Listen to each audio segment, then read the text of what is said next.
Welcome to the Friday Five with Steve Greenfield on CBT News. Welcome to this week's Friday Five, where we recap the last week's automotive technology deals. This is Steve Greenfield from Automotive Ventures, and thanks for joining us. We've had a lot of news over the past week, so let's get started. It's been an interesting year. At the beginning of the pandemic, companies were suffering through a COVID discount due to the retraction of the economy, uncertainty of how the rest of the year was going to play out, and how hard a reduction in consumer demand was going to affect revenue and earnings. Fast forward 8 months, and we're experiencing a COVID premium fueled by a resilient US consumer, companies that made dramatic cost cuts, a buoyant stock market, a love affair for SaaS companies, over $1 billion of dry powder looking for a home, and a sense of urgency to get deals done. There's a shortage of good deals out there and a lot of money chasing them.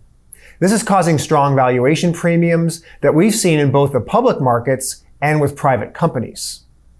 The automotive industry continues to perform strongly, and CARVANA continues to be the poster child of the online retailers.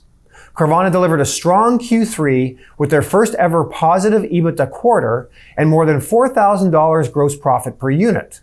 CARVANA grew retail unit sales by 39% in Q3 to 64,000 units. They're going to continue to be limited by their ability to source vehicles. And remember that throughout the pandemic, for a multitude of reasons, dealers found that sourcing used vehicles was challenging. Having said that, CARVANA hit another key milestone last quarter, acquiring more vehicles from consumers than they sold in Q3, which is a pretty incredible feat. CDK Global reported their Q1 2021 results this last week. Highlights included the company achieving their highest first quarter sales ever, their 7th quarter in a row with year-over-year growth in dealer count, which now stands at 8,957 dealer customers total in North America, and strong EBITDA margins of 39.5%. These numbers imply that the average dealer spends $15,396 per month with CDK. Listening in on the earnings call, we learned that CDK Global is looking for acquisition targets. CEO Brian Krzanich remarked that they'll be looking for opportunistic inorganic additions that are a good strategic fit for the company. As we mentioned on the Friday Five a month ago, CDK Global has launched a sales process for its international division. At 3 to 4 times revenue, a sale of that division might fetch $1.3 billion for the company. It'll be very interesting to see what's on CDK's shopping list. If they want any help with acquisitions, I'd be helped to provide them with some ideas. Congratulations to John Perez at CB Auto Group, who has signed a letter of intent for an investment from publicly listed Powerband Solutions. Founded in 2016, CB Auto Group provides union members and their families access to the Union Auto Program, which offers car buying services, free benefits, fair pricing, and protective products, all designed to provide transparency and confidence when they purchase or lease a new or used vehicle. CB Auto has access to more than 43 million union members and their families in its customer base. There are also more than 24 million affinity members from other associations, such as the alumni of Georgia Tech, the University of Tennessee, ADP, Nike, and many others, bringing CB Auto's total consumer base to more than 67 million members. Under the terms of the letter of intent, Powerband Solutions will acquire 15% of the outstanding securities of CB Auto Group for $5 million. More news this week on electric vehicle manufacturers going public via special purpose acquisition companies, or SPACs. FISKER shares rose more than 11% on Friday, which was their debut on the New York Stock Exchange, getting a boost by heightened investor interest in electric vehicles and in SPACs in general. FISKER plans to start production of the FISKER Ocean SUV in 2022. Corporations often create VC arms to help with innovation and diversification. In recent years, we've seen many companies set up corporate VC arms, including BMW I Ventures, GM Ventures, and even in some cases dealer groups, a good example of which is Holman Automotive Group's Holman Growth Ventures. RYDER System, commonly known as RYDER, is an American transportation and logistics company, especially known for its fleet of commercial rental trucks. RYDER specializes in fleet management, supply chain management, and dedicated transportation management. RYDER System has launched RYDER Ventures, a new corporate venture capital fund to invest in and partner with startup companies that are developing new technologies and business models that deliver advancements in automation in the logistics and transportation industries. RYDER Ventures is targeting $50 million in investments over the next 5 years. Automobile insurance startup Root Insurance sold shares in its initial public offering on Tuesday at $27 apiece to raise $724.4 million.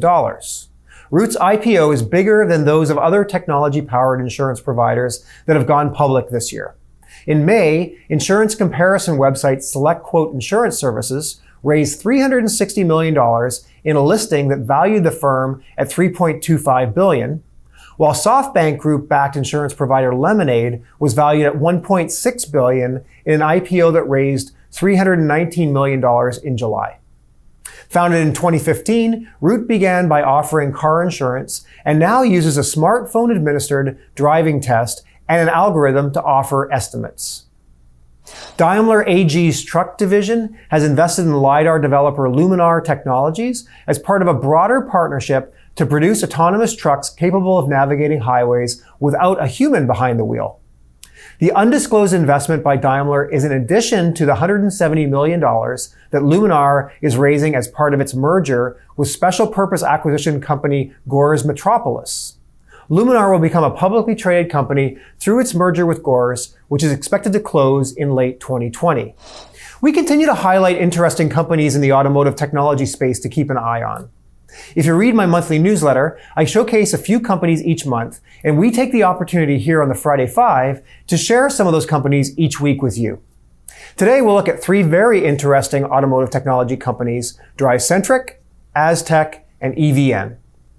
Founded in 2010 and located in St. Louis by co-founders David Fultz and John Kohlmeyer, DriveCentric is a customer relationship management and internet marketing company that provides automotive dealerships with the tools they need to connect with customers in the way modern consumers expect.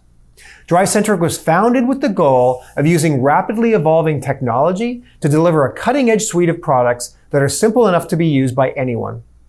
DriveCentric dramatically improves the most important aspects of CRM, yet is simple to use. They aim to stand above the rest of the competition through their very intuitive user interface and clever workflows. Founded in 2010, asTech is headquartered in Plano, Texas, and focuses on providing OEM diagnostics to collision repair shops nationwide.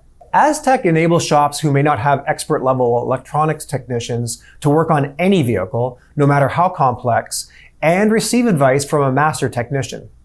Their patented asTech remote diagnostic device is the leading tool for automotive repair shops that want to perform more efficient work and guarantee better results for customers. With the help of asTech's staff of certified master technicians, identifying all of the issues that need repair on any vehicle is easier than ever. Modern vehicles present much more complex electronic systems than Modern vehicles present much more complex electronic systems that require extreme precision to function safely. asTech's ASE-certified and dealer-trained technicians use their patented technology to ensure electronic vehicle systems are back to OEM standards post-collision repair. asTech is recognized as the automotive industry's leading service provider for vehicle electronic systems. Founded in 2014 in Troy, Michigan by Peter Stevenson, EVN helps retail companies bring first-class digital images to their marketing solutions. EVN aims to deliver next-gen digital retailing technology through VIN-specific, photo booth quality product imagery to support merchandising vehicles in advance of physically having them in inventory. EVN solves the problems of a cumbersome, inconsistent, and costly merchandising image process at a fraction of the cost of traditional photography. EVN Autograph is a first-of-its-kind digital merchandising solution automatically delivering photoreal imagery of a dealer's entire inventory. By combining accurate 3D models with the product feature information contained in each VIN, Autograph generates VIN-specific photoreal images of the vehicles in a dealer's inventory. With Autograph, dealers can guarantee 100% of their stock is online 100% of the time, not only on delivery, but also while in transit. EVN provides 100% accurate vehicle photos going beyond make, model, and trim right down to the product part level. EVN's flagship product, Autograph, is a vehicle image service currently available to all General Motors and Ford dealers, and the company expects to add additional OEMs soon. So that's it for your weekly Friday 5, a quick wrap up of the big deals in automotive technology over the past week. It's a really exciting time to be in the automotive space, and I'll keep my fingers on the pulse of big deals being done, so tune in each week so I can share updates with you. Please feel free to contact me anytime. I always look forward to catching up to discuss the industry. Thanks for tuning in to CBT News for this week's Friday 5, and we'll see you next week. Thanks for joining us for another edition of the Friday 5 with your host, Steve Greenfield.